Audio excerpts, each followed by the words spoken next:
अस्सलाम वालेकुम वरहमतुल्लाह। दोस्तों, मकई में कीड़े का बहुत ज़्यादा हमला हो रहा था और ख़ास तौर पर फॉल आर्मी वर्म जो है वो कंट्रोल करना किसानों के लिए मुश्किल हो रहा था।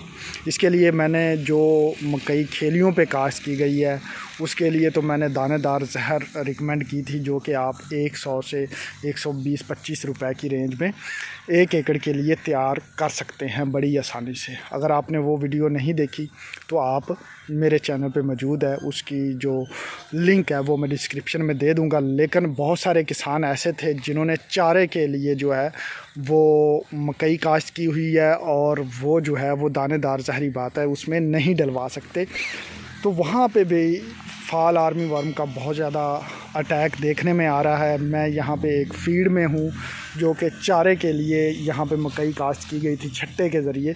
तो आप देख सकते हैं बहुत ही ज़्यादा डैमेज सिचुएशन और बहुत ज़्यादा ख़तरनाक तरीके से जो है वो कीड़े ने इसको डैमेज किया है। आप देख रहे हैं कि कोई जो पौधा है वो बचा हुआ नज़र नहीं आ रहा और बहुत ज़्यादा डैमेज नज़र आ रहा है इसमें। अब यहाँ पे हम क्या कर सकते हैं या मैंने यहाँ पे क्या रिकमेंडेशन दी और उसके क्या रिज़ल्ट निकले वो मैं आपको बेसिकली प्रैक्टिकली यहाँ पे दिखाने लगा हूँ। पहले तो आप देख सकते हैं कि बहुत ज़्यादा अटैक था और यहाँ पे पत्ते जो हैं वो तकरीबन खा चुका था फॉल आर्मी वर्म। तो अब यहाँ पे जो है वो मुकम्मल तौर पे कंट्रोल हो चुका है। अब मुकम्मल तौर पे कंट्रोल होने की निशानी क्या है वो मैं आपको दिखा देता हूँ कि कहाँ से पता चलता है कि ये मुकम्मल तौर पे फुली रिकवर्ड हो चुका है। तो ये अगर हम यही पौधा एक ले लें तो ये पौधे के देखें पत्ते कितने बुरी तरह से खाए हुए हैं, लेकिन हम नई ग्रोथ जो इसकी देखें तो ये है इसकी नई ग्रोथ। तो नई ग्रोथ जो है वो बिल्कुल सेहतमंद है, जो कि इस बात की निशानी है कि पौधा में कीड़े का हमला ख़त्म हो चुका है। ये देखें बड़ी बुरी तरह डैमेज है, जबकि जो इसकी नई कोंपल निकल रही है वो बिल्कुल सेहतमंद है, उसमें कोई डैमेज नज़र नहीं आ रहा। सिमिलर हम सारे पौधों में देख सकते हैं कि जो नई ग्रोथ है वो बिल्कुल सेहतमंद है। यहाँ पे भी नई ग्रोथ जो है वो सेहतमंद है। वो जितना डैमेज कीड़े ने करना था वो कर लिया, लेकिन जो हमने इस पे इसको कंट्रोल करने के लिए एक स्ट्रेटजी अपनाई उसकी हम सक्सेस देख सकते हैं कि उसने यहाँ पे हमें रिज़ल्ट दिया है और मुकम्मल तौर पे जो है वो कीड़े का ख़ात्मा हो गया है।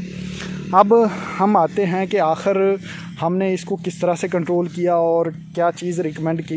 तो दोस्तों बड़ा ही सिंपल था, इसमें इतना ज़्यादा ख़र्चा भी नहीं होता और मुनासिब सी जहरें हैं।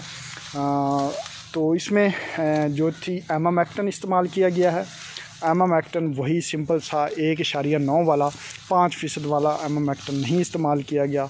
1.9 वाला एमामेक्टिन और लैम्डा, ये 2 ज़हरें इस्तेमाल की गई हैं। एक 20 लीटर टैंकी वाली में 60 ml एमामेक्टिन और 60 ml लैम्डा।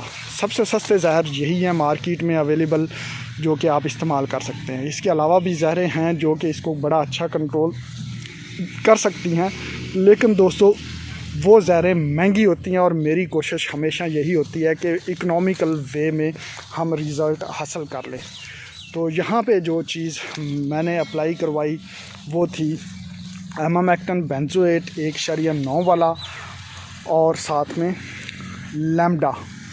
ये 2 जो है ज़हरें मिक्स करके जो है वो अप्लाई की गई हैं और 60 ml एमामेक्टिन 60 ml लैम्डा एक 20 लीटर टैंकी में डाल के जो है यहाँ पे अच्छी तरह से स्प्रे कर दिया गया है और जिसका रिज़ल्ट हमें मिल रहा है। ये रिकवर्ड है और यहाँ पे आपको पुराना कीड़ा भी जो है वो मरा हुआ नज़र आ रहा है, जिसकी जो लाश है वो अब ब्लैक कलर की हो चुकी है। यहाँ पे आप देख सकते हैं। तो पौधा जो है वो रिकवर्ड है, क्योंकि नई जो कोंपल निकल रही है वो बिल्कुल सेहतमंद है।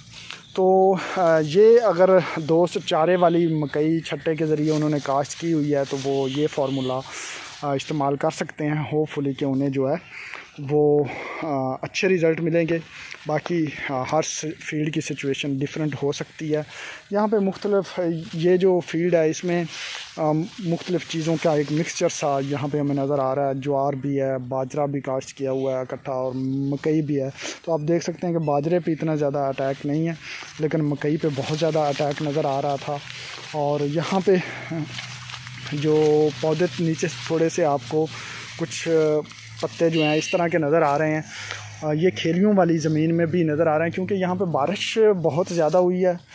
3-4 दिन बारिश होती रही, और जब बारिश होती है तो आपको पता है कि पानी आता है, और जब पानी आता है तो फिर जो है वो पौधे बाज़ात स्ट्रेस ले जाते हैं, उनकी जड़ों में एनारोबिक कंडीशन डेवलप होती है, ऑक्सीजन की अवेलेबिलिटी नहीं होती, और जब हवा का गुज़र बसर नहीं होता प्रॉपरली तो जड़ों से जो है वो खुराकी अज्जा नीचे मौजूद होने के बावजूद जड़ें नहीं ले पाती, जिसकी वजह से चंद न्यूट्रिएंट्स की डेफिशिएंसी हो जाती है, और उस वजह से ये हमें चीज़ें नज़र आती हैं। तो दोस्तों, होपफुली कि ये मालूमात आप लोगों के लिए मुफीद साबित होगी।